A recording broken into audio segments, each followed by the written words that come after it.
रिमिशा की शादी की बात चल रही थी। वह शादी के लिए बिल्कुल तैयार नहीं थी। बात यह नहीं थी कि उसे शादी करनी ही नहीं थी। बात यह थी कि उसे अब वो ज़िंदगी वापस नहीं जीनी जो वह बहुत पीछे छोड़ आई थी।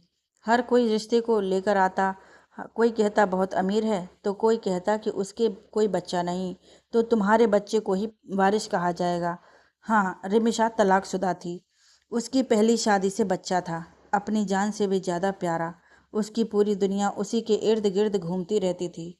उसके मन में ये बात नहीं थी कि वह अपने बच्चे का हक नहीं बांटना चाहती, बल्कि उसकी आदर्श सोच तो यह थी कि वह ऐसे इंसान का हाथ थामकर चलना चाहती थी जहां उसे उसकी पत्नी न बनकर एक माँ रहना पड़े, क्योंकि वह खुद भी तो एक माँ ही थी। वह इसी जिम्मेदारी को आगे बढ़ाना चाहती थी। दिखने में इतनी खूबसूरत कि कोई कंवारा लड़का भी उससे शादी के लिए हाँ कह दे, पर उसकी मर्जी एक ऐसी शादी करने की थी जहां वो एक बच्चे की ज़िंदगी संवार सके। यही उसके जीवन का लक्ष्य था। वो कहते हैं ना कि जब मन और मन की भावनाएं इतनी पवित्र हों तो ऊपर वाला भी आपके रास्तों में फूल बिछाने को तैयार हो जाता है। रिमिशा को मन मांगी मुराद मिल चुकी थी जब उसके लिए एक ऐसे इंसान का रिश्ता आया जो एक बच्ची का पिता था और दुर्भाग्य ने उसकी माँ को उससे अलग कर दिया था। एक रोज जब उसे देखने के लिए आए तब एक 33-34 वर्षीय आदमी के पास एक 8-9 साल की बच्ची बैठी थी। दिखने में बिल्कुल ही साधारण, बिल्कुल खामोश, खाली आंखों की। जाने रिमिशा को उस बच्ची में क्या नजर आ गया था कि उसने उस बच्ची को देखकर ही हाँ भर दी थी। बिना किसी को देखे, बिना कोई बातचीत के ही वो मान गई थी।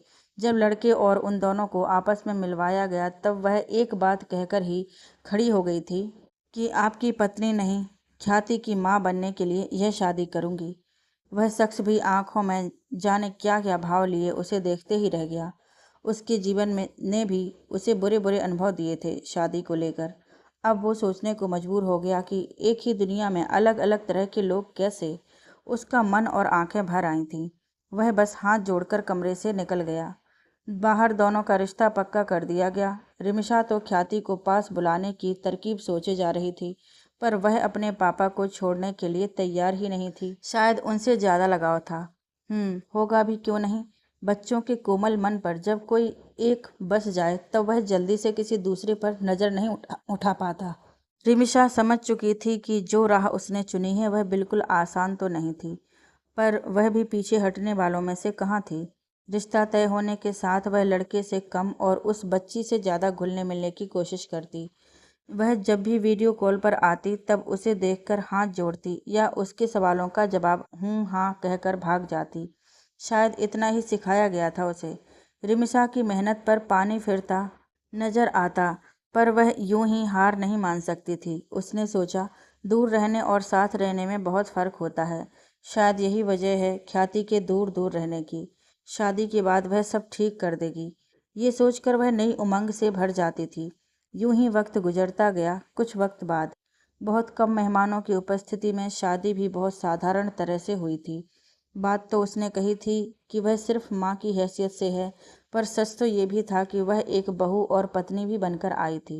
उस पर अब दोहरी जिम्मेदारी आ गई थी जिन्हें उसे पूरा करने के लिए दुगनी मेहनत करनी होगी। संदीप के माता पिता की उम्र ज़्यादा हो गई थी तो वह उनकी भी सेवा करती। वह ख्याति की माँ होने के साथ साथ हनी की भी माँ पहले ही थी। वह ऐसा कुछ भी नहीं करना चाहती थी जिससे दोनों बच्चों में भेदभाव की भावनाएं आ जाएं। बस बात यह थी कि वह ख्याति को हनी से ज़्यादा ना सही उतना ही प्यार देना चाहती थी, पर वह तो उसके पास भी नहीं आती थी, चुपचाप रहती थी। एक अच्छी पोती और एक अच्छी बच्ची की तरह उसकी परवरिश की गई थी। हाँ, होता भी क्यों नहीं, उसके पिता ने अकेली ही यह जिम्मेदारी जो पूरी की थी, यह नज़र भी साफ आता था। रिमिशा एक रोज़ दोनों बच्चों के कमरे में गई थी। उसने हनी और ख्याति को एक साथ ही रखा था ताकि दोनों में भाई बहन का रिश्ता मजबूत हो सके।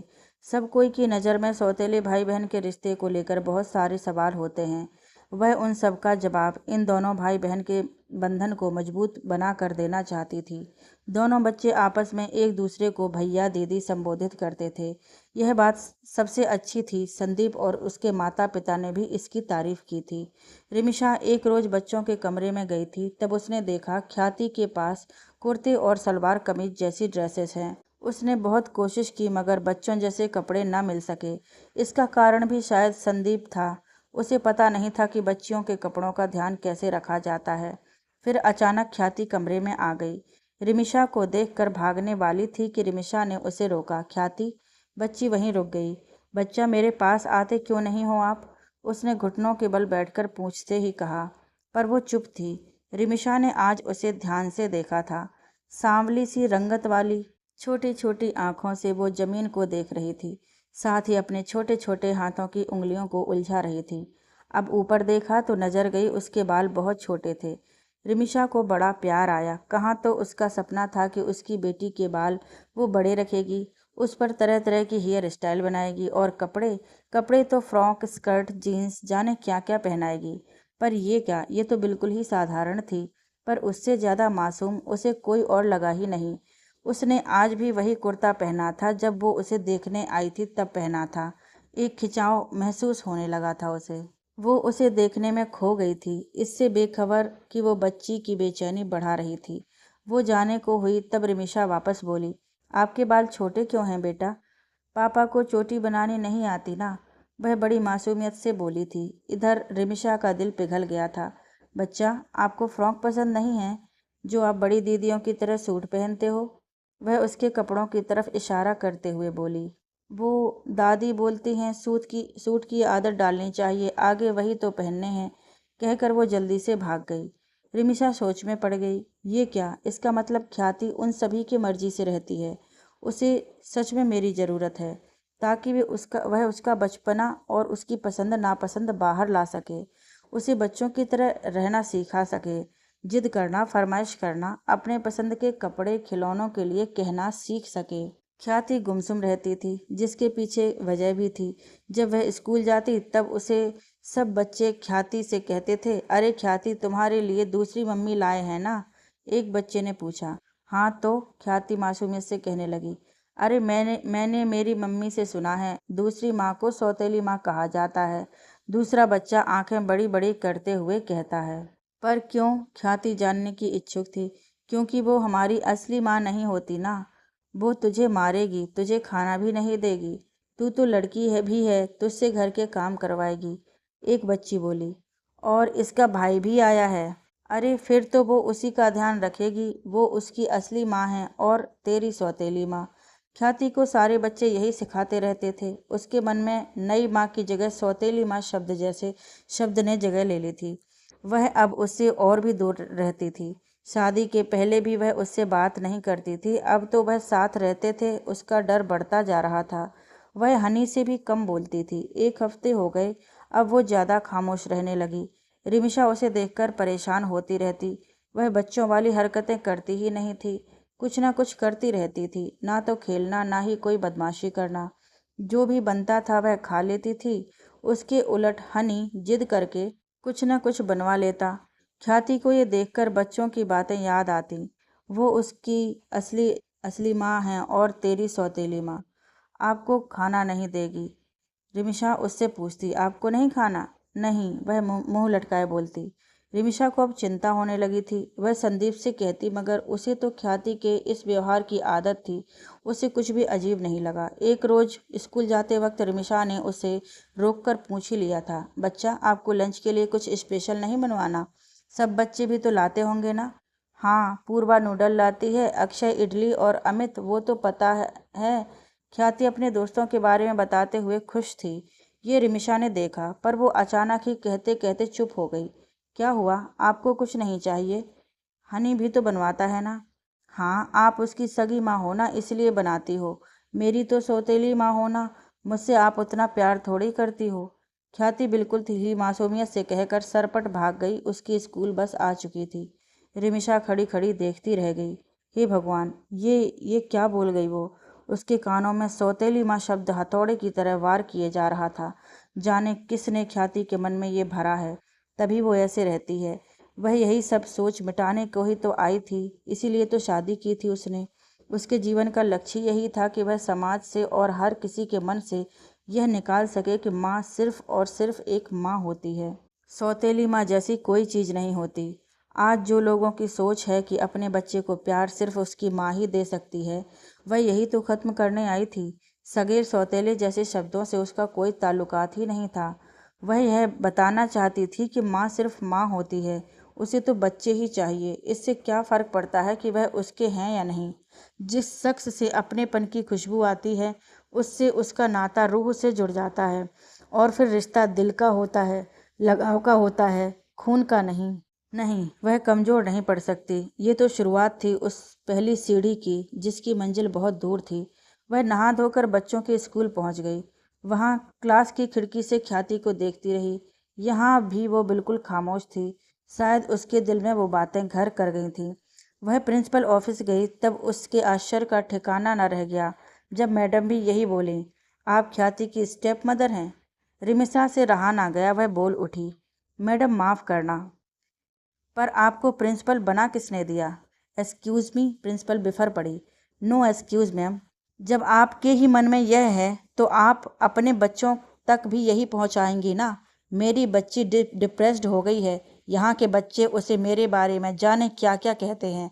ऐसा में आपका फ़र्ज बनता है कि आप उन्हें सही गलत सिखाएं। मैडम, ये तो हम सबकी सोच है, बेहद गलत और घटिया सोच है, जिसे ठीक करने का जिम्मा उठाया है मैंने। मैं उम्मीद करूंगी कि आप समझ गई होंगी मेरे कहने का मतलब। रिमिशा गुस्से में इतना कहकर दनाते हुई बाहर चली गई। प्रिंसिपल सिर झुकाए खड़ी रह गई। रिमिशा अब हर कोशिश करती थी जिससे वह ख्याति के मन से सौतेली माँ की छवि को हटा सके, पर बाल मन पर अगर कोई चीज़ एक बार अपनी छाप छोड़ जाए तो उसे हटाना मुश्किल ही नहीं, नामुमकिन सा हो जाता है। पर अच्छे और सच्चे मन से काम करने वाले का भगवान हमेशा साथ देते हैं। एक रोज़ ख्याति को तेज बुखार आ जाता है तब रिमिशा उसका बहुत ख्याल रखती है। रात भर उसके सिरहाने से हटती ही नहीं, लगातार उसके सिर पर पट्टियाँ रखती रहती है। उसे ये भी नहीं पता था कि हनी कहाँ है।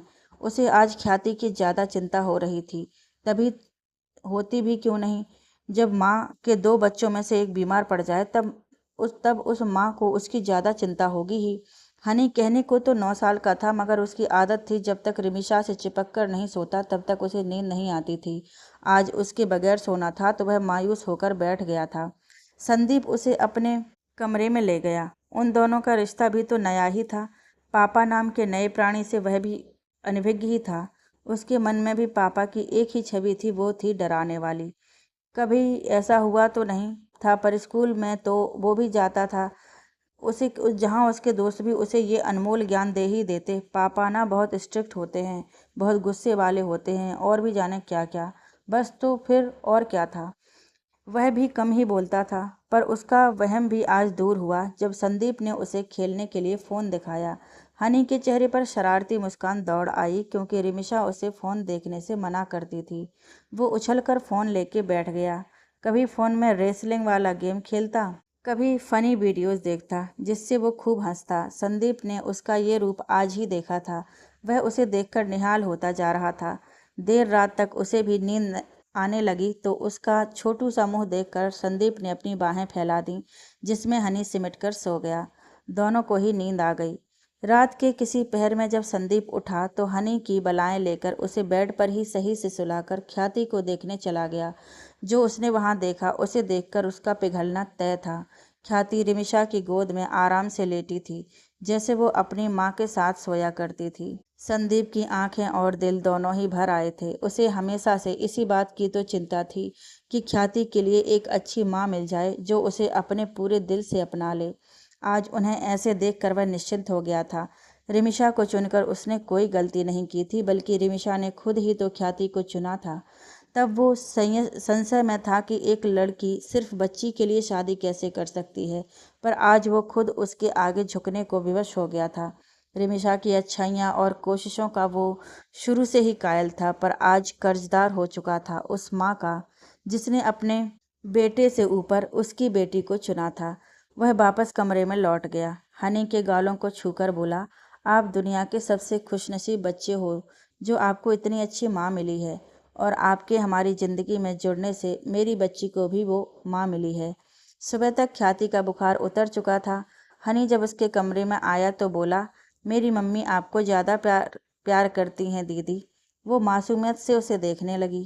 हाँ, मुझे भी कल ही पता चला। उन्होंने मुझे आज तक अकेले नहीं सोने दिया। पर आपको कल बुखार था ना, तब मुझे पापा के पास सुलाकर खुद आपके पास सोई।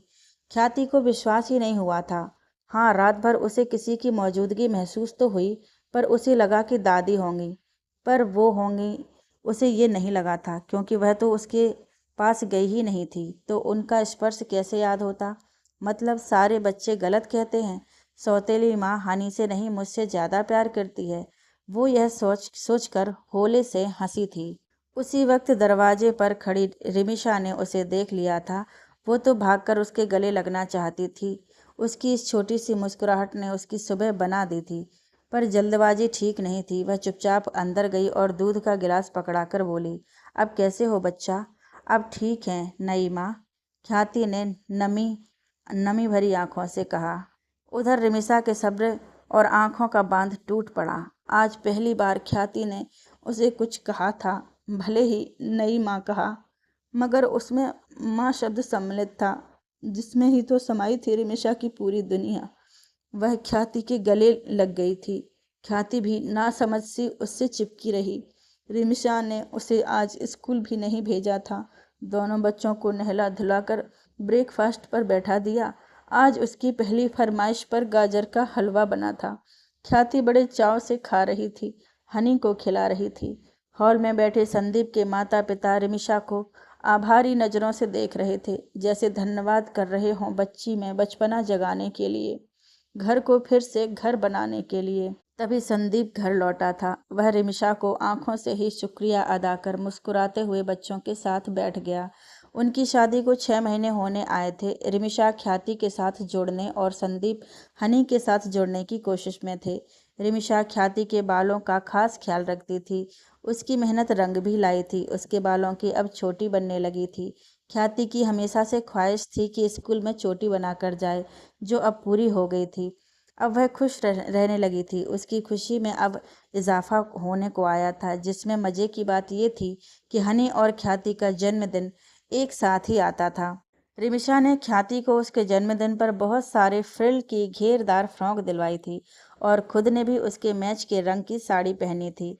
संदीप भी हनी के जैसे कोट पैंट पहनकर आया था। दोनों बच्चे आज बहुत खुश थे। आज उन्हें बेहतरीन सानिध्य जो मिल गया था। मदर्स डे पर सभी बच्चों की मम्मियों को भी बुलाया गया था। प्रिंसिपल मैम ने रिमिशा को भी इनवाइट किया था। दोनों बच्चे एक ही स्कूल में थे। रिमिशा संदीप दोनों साथ ही गए थे। बच्चों को स्टेज पर आकर अपनी मम्मा के लिए कुछ खास बोलना था। सारे बच्चे कुछ न कुछ कह रहे थे। कोई अपनी मम्मा के बनाए खाने की तारीफ कर रहा था, तो कोई उन्हें खिलौने के लिए शुक्रिया कर रहा था। कोई ग्रीटिंग कार्ड बनाकर लाए थे। हनी भी उनमें से एक था। उसने संदीप की मदद से कार्ड तैयार किया था। वह कुछ भी बोल पाने में शर्माता था, तो वह सब लिख कर लेके गया था। अब बारी ख्याति की आई थी। वह बहुत घबरा गई थी। आज पहली बार स्कूल के किसी प्रोग्राम में वो स्टेज पर चढ़ी थी। यह सब रिमिशा की मेहनत का ही नतीजा था, जो आज वह खुल पाई थी। जो भी कहने की हिम्मत जुटा पाई थी, सारा श्रेय रिमिशा को जाता था। वह भी यही कहने आई थी, पर इतने लोगों को देखकर उसकी जीभ पेट पेट में चली गई। उसकी आंखें डबडबा गई थीं। यह देखकर रिमिशा का दिल बैठा जा रहा था, पर वो बैठी उठी नहीं। आज ख्याति को खुद से ही हिम्मत करनी थी। वो सफल भी हुई।